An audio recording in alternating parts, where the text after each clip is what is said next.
नमस्कार दोस्तों, मैं मयूर आपके अपने YouTube channel apex achievers point में स्वागत करता हूं। आज हम पढ़ेंगे उत्तर प्रदेश की जलवायु एवं ऋतुएं। ठीक है, जैसे आपने बोर्ड पर देख रखा है कि मैंने भाई छह पॉइंट लिखे हैं। तो पहला पॉइंट है जलवायु एवं मौसम, उष्ण मानसूनी, उपोष्ण कटिबंधीय, ग्रीष्म ऋतु, वर्षा ऋतु और शीत ऋतु। तो आज हम इनको भी डिस्कस करेंगे। तो पहले इसको डिस्कस करते हैं कि जलवायु होती क्या है। ठीक है, आपने एक शब्द सुना होगा जलवायु और एक शब्द सुना होगा आपने मौसम। आप लोग जानते होंगे कि भाई जो कम समय के लिए होता है उसको बोलते हैं क्या? मौसम। उसको क्या बोलते हैं? मौसम। जो कम समय रहे, कम समय तक होता है। जैसे कि अगर मैं बोलूं कि ये एक दिन का भी हो सकता है, एक हफ्ते का भी हो सकता है, या कहूं तो एक महीने तक का भी हो सकता है। ठीक है, ये कम समय तक रहता है। और जलवायु की बात करूं तो ये सालों तक रहती है। ठीक है, जैसे मैं अगर एक दिन का एग्जांपल लूं, किसी भी एक दिन का, तो एक दिन का जैसे आप गर्मी चल रही है, गर्मी में क्या होता है? सुबह के टाइम थोड़ी थोड़ी ठंड रहती है, थोड़ा हल्का सा ठंड रहता है। दोपहर में क्या होता है? दोपहर में गर्मी बनती है। ठीक है, सुबह में ठंड रही, दोपहर में गर्मी बनी, और शाम की बात करूं तो शाम को क्या हो जाता है? उमस, उमस या ह्यूमिडिटी। ठीक है, अगर जलवायु की बात करूं, ये 35 से 40 साल, कभी कभी 50 साल तक किसी क्षेत्र की, पर्टिकुलर क्षेत्र की रहती है। अगर जलवायु होती क्या है पहले समझ लीजिए।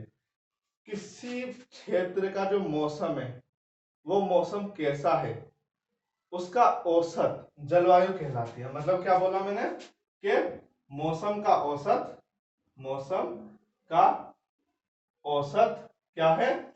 जलवायु होती है। ठीक है, ये 35 40 50 साल तक रह सकती है।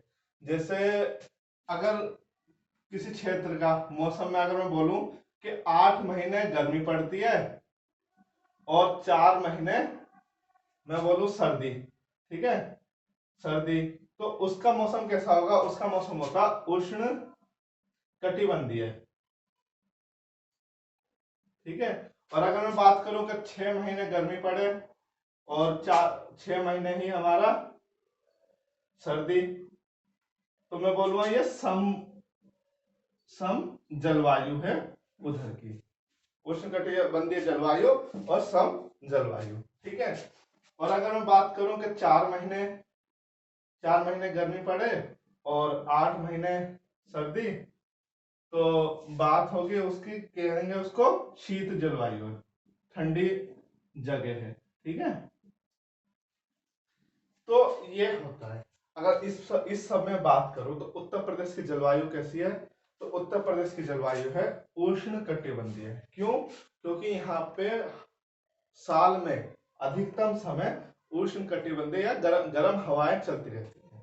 अब मैंने एक शब्द जोड़ा है हवा। हवा से इससे रिलेटेड क्या है? ठीक है, गर्म मौसम होता है, ये ठीक है।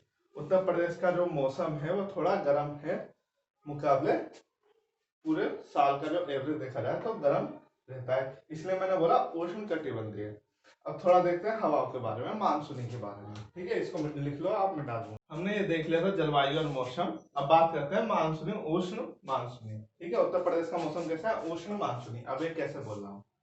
उत्तर प्रदेश का, यूपी का जो मौसम है वो मानसूनी, मानसूनी है। क्या है? मानसूनी है। अब मानसूनी से क्या तात्पर्य है? मानसूनी क्या होती है? हवाएं होती हैं। क्या होती हैं? ये हवाएं होती हैं।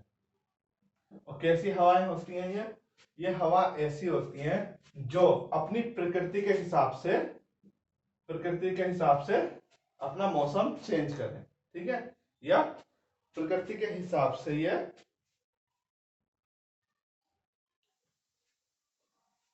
प्रकृति के हिसाब से अपनी ऋतुएं चेंज करें या मौसम चेंज करें। ठीक है, तो जैसे अगर एग्जांपल लूं तो गर्मी में क्या होता है? गर्मी में जो हवा चलती है उसको बोलते हैं लू, और जो सर्दी में हवा चलती है उसको क्या बोलते हैं? सर्दी में जो हवा चलती है उसको बोलते हैं शीत लहर। शीत लहर, ठीक है, शीत लहर बोलते हैं। ठीक है, तो उसी हिसाब से जो यूपी में जो मौसम है वो कैसा है? मानसूनी है। ठीक है, अगर क्वेश्चन में आता है उत्तर प्रदेश का मानसून मतलब मौसम कैसा है यार, उत्तर प्रदेश की जलवायु कैसी है, तो हम बोलते हैं उष्ण कटिबंधीय, जो मैंने अभी पहले लिखा था। ठीक है, अगर ऑप्शन में वो ना हो तो और ये हो कि उत्तर प्रदेश की हवाएं कैसी हैं, जलवायु कैसी है, तो हम बोलते हैं उष्ण मानसूनी। अगर ऑप्शन में ये दोनों ही ना हो तो हम बोलते हैं उष्ण कटिबंधीय मानसूनी। अब मैंने ये चीज क्यों बोली है समझाता हूं। आपको पता होगा ये पृथ्वी है, हमारी पृथ्वी गोल है, बीच में से एक रेखा गई है जिसको बोलते हैं विषुवत रेखा। ठीक है, फिर एक रेखा गई है नीचे जिसको बोलते हैं 23.5 डिग्री पे मकर रेखा। ठीक है, तो यहाँ पे उपोष्ण आएगा, उपोष्ण। ठीक है, और यहाँ पे भी एक रेखा गई है 23.5 डिग्री पे जिसको बोलते हैं कर्क रेखा। ठीक है, और हमारा जो भारत है कर्क रेखा पे है, ये आप लोग जानते हैं। ठीक है, भारत ऐसा है, कर्क रेखा पर है। ठीक है, और कर्क रेखा कहां से गई है? उत्तर प्रदेश के ठीक नीचे से, उत्तर प्रदेश के नीचे से गई है कर्क रेखा, उत्तर प्रदेश को छूती नहीं है। ये भी क्वेश्चन कई बार आया है, तो इसको भी ध्यान रखना। चाहे तो आप देख सकते हैं ये क्वेश्चन उत्तर प्रदेश पुलिस वाले में आया था, ये आया था 27 जनवरी वाले पेपर में। ठीक है, उसमें देख सकते हो आप ये। ठीक है, अब बात कर रहे थे हम यहाँ पे उष्ण मानसून, जो ये कर्क रेखा और मकर रेखा के बीच का जो क्षेत्र है, कर्क रेखा और मकर रेखा के जो बीच का क्षेत्र है, इसको बोलते हैं उपोष्ण सॉरी उष्ण कटिबंधीय, उष्ण कटिबंधीय। और जो इसके ऊपर का जो क्षेत्र है, ठीक है, ये वाला, और जो इसके नीचे का क्षेत्र है, ठीक है, इसको बोलते हैं उपोष्ण उपोष्ण कटिबंधीय, या उपोष्ण ही समझिए आप, उपोष्ण उपोष्ण जलवायु। ठीक है, उपोष्ण जलवायु। और इसके नीचे होती है हमारी शीत जलवायु। कैसी जलवायु? शीत। ठीक है, डन। ऐसे ऊपर में भी हो जाएगी, यहां होती है हमारी शीत जलवायु।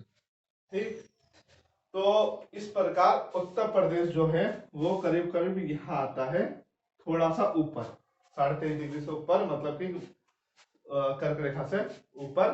तो उत्तर प्रदेश की जो जलवायु हो गई उपोष्ण कटिबंधीय मानसूनी प्रकार की जलवायु है उत्तर प्रदेश की। समझ पाए? इसको लिखिए। चलिए अब बात करते हैं, हमारे मौसम हो गए उष्ण मानसूनी हमने पढ़ लिया, उत्तर प्रदेश की जलवायु उष्ण कटिबंधीय मौसमी प्रकार की ये पढ़ लिया हमने। अब बात करते हैं ऋतुओं की। ऋतुएं हमारी बेसिकली 3 प्रकार की हैं उत्तर प्रदेश में, जैसे गर्मी वाला सीजन जिसको ग्रीष्म ऋतु बोलते हैं, और एक हमारा होता है शीत ऋतु, ठीक है, और एक हमारा होता है वर्षा ऋतु। तो सबसे पहले हम शुरू करते हैं ग्रीष्म ऋतु। उत्तर प्रदेश में गर्मियों के बारे में हम जानते हैं। आप जानते होंगे कि 21 जून को सूरज की जो किरणें हैं वो सीधा सीधा कर्क रेखा के ऊपर पड़ती हैं। कहाँ पड़ती हैं? कर्क रेखा पर पड़ती हैं। ठीक है, 21 जून को। तो इस वजह से उत्तर प्रदेश में गर्मी बढ़ जाती है, क्योंकि मैंने अभी थोड़ी देर पहले ही बताया कि कर्क रेखा उत्तर प्रदेश के ठीक दक्षिण से होकर गुजरती है। ठीक है, इस प्रकार से अगर मैं बात करूं तो सबसे गर्म स्थान कौन सा होना चाहिए उत्तर प्रदेश का, या क्षेत्र कौन सा होना चाहिए, तो मैं मान करूंगा कि उत्तर प्रदेश का सबसे गर्म जो क्षेत्र होना चाहिए इसके दक्षिण का क्षेत्र होना चाहिए। सबसे गर्म जो क्षेत्र है वो दक्षिण का क्षेत्र होगा, क्या गर्म। ठीक, अब दक्षिण के क्षेत्र में क्या है, पठार। तो उत्तर प्रदेश का जो पठारी क्षेत्र है उसके गर्म होने का कारण क्या है, तो मैं बता दूंगा कि उसके गर्म होने का कारण है कर्क रेखा के पास होना। ठीक है, ये क्वेश्चन आपके यूपी ट्रिपल एससी में पूछा गया था। अब एक बात करते हैं उत्तर प्रदेश की जो मानसून है, मतलब गर्मी कब से स्टार्ट होती है, तो हम बोलते हैं कि मई के अंत से शुरू होती है और ये चलती है जून तक। ठीक है, और जब ये जब गर्मी पड़ती है तो उत्तर प्रदेश में जो हवाएं चलती हैं उसको बोलते हैं लू। और ये हवाएं कहाँ चलती हैं, तो ये ज्यादातर जो ये लू चलती है वो पश्चिमी उत्तर प्रदेश, पश्चिमी यूपी और दक्षिणी उत्तर प्रदेश में चलती है। मतलब कि मैं बात करूं तो ये दिल्ली से सटा क्षेत्र, शामली शामली और गाजियाबाद, बुलंदशहर, बरेली, सॉरी गौतम बुद्ध नगर इत्यादि। ठीक है, और अगर दक्षिण की बात करूं तो ये ललितपुर, झांसी, यहाँ पे। ठीक, अब पहले इसको नोट कर लीजिए, उसके बाद देखते हैं। चलिए अब बात करते हैं उत्तर प्रदेश के गर्मी से रिलेटेड तापमान के आंकड़ों के बारे में। तो सर्वाधिक तापमान जो होता है औसतन औसतन जो तापमान देखा गया है वो 36 से 39 डिग्री सेंटीग्रेड देखा गया है। ठीक है, और अगर वही बात करें न्यूनतम तापमान की, तो न्यूनतम तापमान जो हमने देखा है वो 21 डिग्री से लेके 24 डिग्री सेंटीग्रेड, ये इसका औसत तापमान है। ठीक है, उत्तर प्रदेश का औसत तापमान है। और अगर वहीं बात करें सर्वाधिक तापमान वाला जिला, तो आप जानते हैं भाई यहाँ पे पड़ता है एक आगरा,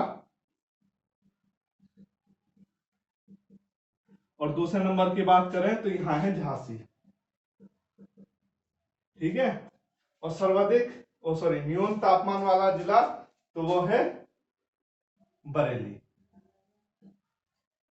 ठीक है, तो चलिए अब बात करते हैं उत्तर प्रदेश की वर्षा ऋतु के बारे में। वर्षा ऋतु के बारे में बात करते हैं। आप जानते हैं कि उत्तर प्रदेश में जो वर्षा होती है बे ऑफ बंगाल से होती है, मतलब बंगाल की खाड़ी से होती है। बंगाल की जो खाड़ी से होती है वर्षा, या कैसे कैसे आती है बंगाल की खाड़ी, पहले कलकत्ता में वर्षा होते हुए आएगी, फिर यहाँ पटना में करते हुए यहाँ इलाहाबाद में करते हुए दिल्ली की तरफ निकल जाएगी। ठीक है, ये जो बंगाल की खाड़ी की बंगाल की जो वर्षा है, बंगाल की खाड़ी की जो वर्षा है, ठीक है, यह असल में एक उदाहरण है दक्षिण पश्चिमी मानसूनी जल मानसून की शाखा का एक उदाहरण है, दक्षिण पश्चिम मानसून की एक शाखा का जो बंगाल की खाड़ी। उत्तर प्रदेश में करीब करीब 75 से 80% जो वर्षा होती है वो इसी शाखा के द्वारा होती है। ये शाखा में क्या है, जैसे हमें जैसे क्या होता है इसमें कि जो ये शाखा अपनी बादल भर के लेके आती है, और जैसे जैसे ये दूरी तय करती जाती है वैसे वैसे वर्षा होती जाती है। मैं यहाँ पे समझाऊं बड़े मैप में, तो जैसे जैसे ये वर्षा आती जाएगी, बादल आते जाएंगे, यहाँ पे बादल आएंगे, वैसे वैसे यहाँ पे वो बारिश करते जाएंगे। तो सबसे पहले जो बादल आते हैं, वर्षा आएगी उत्तर प्रदेश में, वो आती है करीब करीब 22 जून के आसपास। ये प्रश्न भी उत्तर प्रदेश पुलिस 2018 वाली भर्ती में पूछा गया था, जो 18-19 जून को मई में पेपर हुए थे। ठीक है, तो कब होती है हमारी वर्षा, 22 जून के शुरुआती दिनों में हो जाती है। तो उत्तर प्रदेश में जो वर्षा होगी वो किधर से होगी, तो हम बताएंगे ये पूर्वी उत्तर प्रदेश में होगी। कहां से होगी शुरू, उत्तर प्रदेश में, पूर्वी उत्तर प्रदेश में। और ये वर्षा आगे बढ़ती जाती है और हवाएं आगे बढ़ने के कारण ये वर्षा थोड़ा ऊपर की ओर चली जाती है। अब ये वर्षा हो क्यों रही है, मैंने अभी थोड़ी देर पहले आपको बताया कि उत्तर प्रदेश में जो गर्मी पड़ रही है, प्रदेश में जो गर्मी पड़ रही है वो पड़ रही है मई और जून तक, ठीक है। अब मई जून में गर्मी पड़ने के कारण, लिखता हूं, गर्मी के कारण जो है यहाँ पे जो हवा होती है वो शुष्क हो जाती है। शुष्क हवा होती है मतलब सूखी हवा होती है। अब जब ये सूखी हवा बंगाल से आने वाली मानसून से मिलती है तो ये क्या बन जाती है, वर्षा का कारण बन जाती है। वर्षा का कारण हो जाती है। जब बंगाल से आने वाली आर्द्र हवा से, बंगाली खाड़ी से आने वाली आर्द्र हवा से जब मिलेगी ये शुष्क हवा, तो क्या हो जाएगा, हमारा वर्षा हो जाएगी, ठीक है। तो ये कारण है वर्षा होने का। अब आप देखते हैं कि वर्षा होने स्टार्ट हुई पूरब में, और मैंने अभी बताया कि जैसे जैसे मौसम आगे बादल आगे बढ़ते जाएंगे वैसे वैसे वर्षा की जो मात्रा में कमी आती जाएगी। तो सर्वाधिक जो मात्रा है वर्षा की वो पूर्वी साइड है, मैंने आपको बता दिया। उत्तर प्रदेश की पूर्वी दिशा में सर्वाधिक वर्षा होती है और फिर धीरे धीरे कम होते होते यहाँ शामली और सहारनपुर होते हुए ये मानसूनी हवाएं निकल जाती हैं, ठीक है, उत्तर प्रदेश से बाहर निकल जाएंगी। अब एक बात और देखिए, यहाँ पे जो मानसून की कुछ शाखाएं, कुछ हवाएं ऊपर उठते हुए नेपाल की तरफ निकल जाती है और हिमालय से टकरा के फिर दोबारा वर्षा कर देंगी। तो वर्षा अब कहाँ हो गई, वर्षा अब हो गई इस क्षेत्र में वर्षा होने लग जाएंगी, ठीक है। यहाँ पे फिर दोबारा से वर्षा होगी, ठीक है। यहाँ पे वर्षा होगी तो हमने देखा कि सर्वाधिक जो वर्षा हुई वो हुई एक तो पूर्वी क्षेत्र पे और एक हुई कहा, उत्तरी क्षेत्र पर, ठीक है। एक पूर्वी क्षेत्र पे हो गई, एक उत्तरी क्षेत्र पे हो गई। अब मैं बात करूं सर्वाधिक वर्षा वाला जो जिला है उत्तर प्रदेश का, सर्वाधिक जो वर्षा वाला जिला है, सर्वाधिक वर्षा वाला जिला कौन सा है, आप बताओगे, क्या है, गोरखपुर, हमारे योगी जी का चुनाव क्षेत्र। और न्यूनतम वर्षा वाला जो हमारा जिला है वो है आगरा, ठीक है। उत्तर प्रदेश में लगभग 77% जो वर्षा होती है, सॉरी यह आगरा नहीं है, मथुरा है, मथुरा, ठीक है। उत्तर प्रदेश में लगभग 77% औसतन वर्षा होती है। औसत कितना है, औसत बताओ, तो लगभग 77% है। अधिकतम है हमारा 91%। कुल उत्तर प्रदेश में अगर वर्षा की बात करूं तो 70 से 77% उत्तर प्रदेश में कुल वर्षा होती है। और अगर मैं देखूं उत्तरी साइड में, अगर उत्तरी उत्तर प्रदेश में अगर वर्षा की बात करूं तो यह है करीब करीब 112 सेंटीमीटर तक। और अगर मैं पूर्वी साइड की बात करूं, सॉरी इस क्षेत्र की पूरी उत्तरी, पूरा उत्तर और पूरा पूर्व, उत्तर और पूर्व दोनों की बात करूं तो 112 सेंटीमीटर औसत हो जाती है। लेकिन अगर मैं वही बात करूं कि पश्चिमी और दक्षिणी क्षेत्र की, तो यहाँ पे जो वर्षा होती है हमारी, वर्षा होती है वो करीब करीब 91 सेंटीमीटर होती है। अब बात करते हैं शीत ऋतु की। शीत ऋतु होती क्या है, शीत ऋतु मतलब जो सर्दियों का जो मौसम होता है उसको शीत ऋतु कहते हैं। उत्तर प्रदेश में शीत ऋतु कब आती है, तो हम बोलते हैं दिसंबर में स्टार्ट होती है और ये चलेगी कब तक, अप्रैल के स्टार्ट के हफ्ते तक चलती है, ठीक है। अब शीत ऋतु जो हो वो आपको पता है शीत ऋतु उत्तर प्रदेश में वर्षा के कारण प्रारंभ होती है, पहली चीज।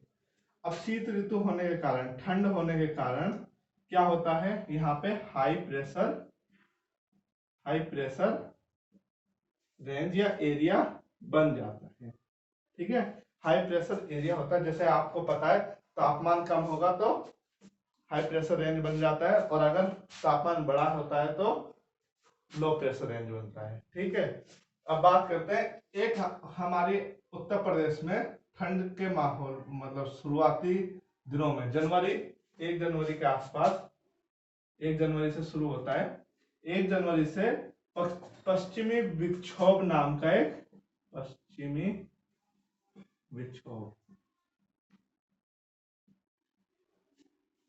विक्षोभ नाम से हवाएं चलने लगती है, जो उत्तर प्रदेश के पश्चिमी दिशा से प्रवेश करती हैं उत्तर प्रदेश में, और प्रवेश करते हुए उत्तर प्रदेश में बारिश करते हुए आगे बढ़ती हैं और बाहर निकलती हैं। ठीक है, ये जो हवाएं होती हैं, ये हवाएं पश्चिमी विक्षोभ हवाएं, ये कहां से स्टार्ट होते हैं, ये यूरोप से चलती हैं। कहां से, यूरोप से चलना शुरू करती हैं, और भूमध्य सागर, काला सागर और कैस्पियन सागर से अपना पानी उठाते हुए, आर्द्रता लेते हुए, बारिश करते हुए चलती हैं। जैसे जैसे ये आगे बढ़ती जाएंगी वैसे वैसे वर्षा करती जाएंगी। तो इस हिसाब से देखो, उत्तर प्रदेश में पश्चिमी विक्षोभ से जो वर्षा होती है वो कब होती है, हम बोले कहाँ होती है, सॉरी, तो हम बताएंगे कि पश्चिमी उत्तर प्रदेश में पश्चिमी विक्षोभ से वर्षा होती है। और अगर बोलेंगे तो और थोड़ी कम कहाँ होती है, तो हम बताएंगे कम भाई पूर्व साइड में भी थोड़ी बहुत हो जाती है, और उत्तरी साइड में भी थोड़ी हो जाएंगी। लेकिन पश्चिमी विक्षोभ से जो ये उत्तर प्रदेश का दक्षिणी क्षेत्र है, ये अछूता रहता है, यहाँ पे वर्षा नहीं होती है।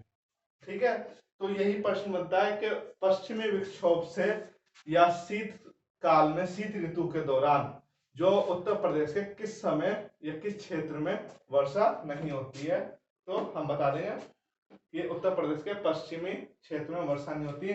और आपको पता है ये पश्चिमी क्षेत्र क्या है, ये हमारा पठारी क्षेत्र है, पठारीय क्षेत्र है। ठीक है, बुंदेलखंड का पठार इत्यादि ये मैंने पढ़ा रखा है, आप इससे पहले वाली वीडियो में जाके देख सकते हैं। तो यही था हमारा उत्तर प्रदेश की जलवायु और ऋतु। आपको अच्छा लगा हो तो कमेंट करिए। ठीक है, जैसा भी लगा हो कमेंट करें, प्लीज चैनल को सब्सक्राइब करें और अपने दोस्तों में शेयर करें। और भी अगर हमारी वीडियो देखनी है तो प्लीज लाइक जरूर करें। ठीक है, और अगर हमारे टेलीग्राम ग्रुप से जुड़ना चाहते हैं तो डिस्क्रिप्शन में लिंक है, टेलीग्राम ग्रुप से आप जुड़ सकते हैं। धन्यवाद।